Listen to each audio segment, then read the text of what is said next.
That's www.trimwithpaul.com. Wow. It's according to the CDC.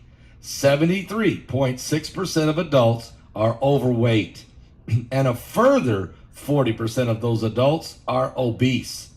This is why I highly recommend including this amazing supplement at www.trimwithpaul.com. Get this supplement into your daily routine. It contains naturally sourced ingredients from the earth to support weight loss. Its main ingredient is called conjunctive linoleic acid, or CLA for short, which has been shown to reduce fat storage while speeding up fat breakdown.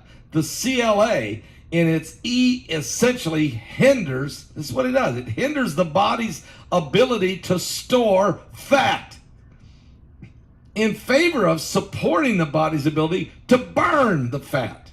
Try it today, save 51%, plus several other additional free bonuses if you go to www.trimwithpaul.com. That's www.trimwithpaul.com. According to a press release from the Pender County Sheriff's Office, the 3 Marines who were found dead inside a vehicle in North Carolina died from carbon monoxide poisoning. The autopsies, which were conducted on Wednesday, confirmed that all 3 deaths were consistent with carbon monoxide poisoning. The Marine Corps has since identified the deceased as Marine Corps Lance Corporal Mirax Dockery, 23, from Pottawatomie, Oklahoma, Marine Corps Lance Corporal Ivan Garcia, 23, from Naples, Florida, and Marine Corps Lance Corporal Tanner Kaltenberg, 19, from Madison, Wisconsin. Dockery's mother had alerted the Pender County Sheriff's Office on Sunday morning, stating that her son, stationed at Camp Lejeune, did not arrive on his flight in Oklahoma the previous night, ABC News has reported.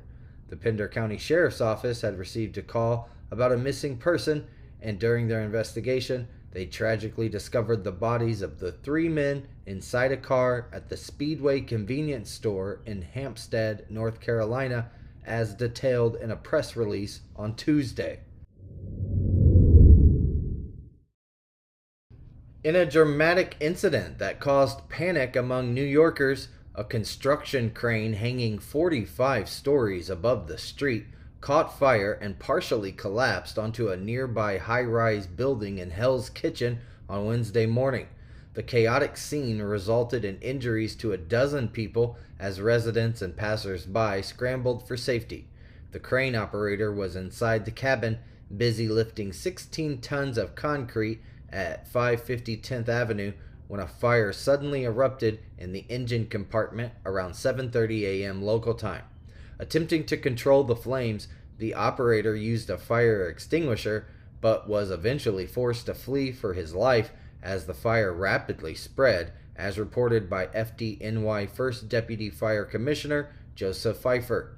The top section of the colossal crane then collapsed, striking a building across the street at 555 10th Avenue before crashing down onto the street below, as captured in dramatic footage, the New York Post has reported. Initially, officials reported 6 injuries, including 2 firefighters, with one of them being hospitalized due to chest pains and 4 others injured by falling debris. However, the FDNY later updated the total number of injured to 12, with 3 of them being firefighters. Fortunately, all of the injuries were minor.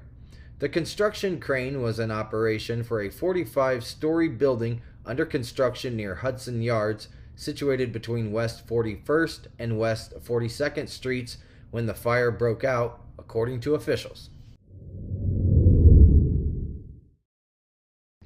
A homeowner in a Florida golf course community ended up in jail due to a trespassing dispute after he sprayed a passing woman in the face with his garden hose, as reported by the Flagler County Sheriff's Office.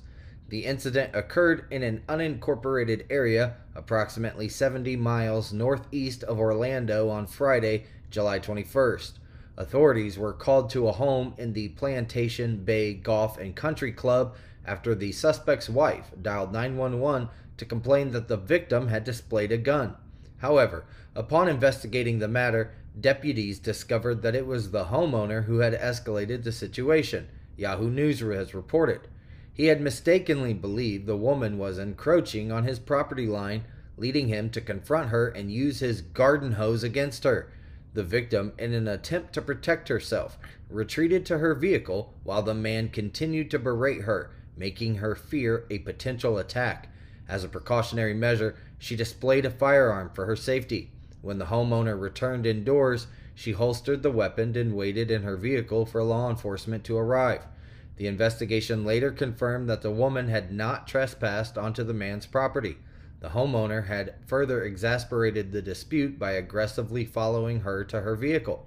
As a result of his actions, the 62-year-old property owner was arrested and charged with a simple battery, considered a misdemeanor offense. He was taken to Advent Health for medical clearance and then transferred to the Sheriff Perry Hall inmate detention facility without any issues. Eventually, he was released from jail.